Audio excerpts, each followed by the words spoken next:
بسم الله الكبير المتعال. الحمد لله الذي كتب على نفسه الرحمة وهو الرحمن الرحيم، والصلاة والسلام على رسول الهداية والمعرفة، رسول السلام والإسلام، رسول المحبة والإقرار، وعلى آله وصحابه الذين حملوا الرسالة وأدوا الأمانة. وقد وصفهم الله تعالى بقوله: أعوذ بالله من الشيطان الرجيم، بسم الله الرحمن الرحيم. رجال صدقوا ما عاهدوا الله عليه، فمنهم من قضى نحبه ومنهم من ينتظر وما بدلوا تبديلا.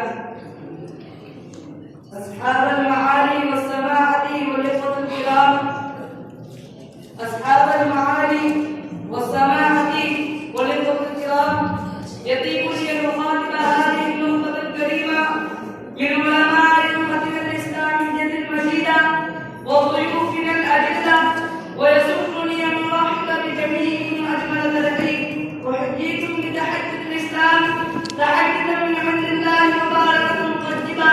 السلام عليكم ورحمة الله وبركاته.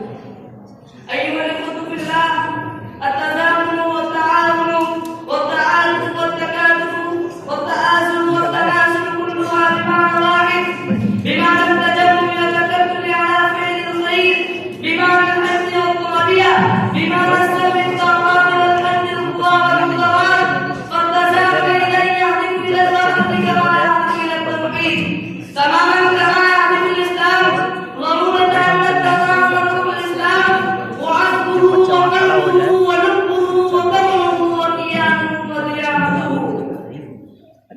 وكما جعل الإسلام الشرك بالتوحيد، على التمسك والتفرق وشتات الأمة بالوحدة والتزامن.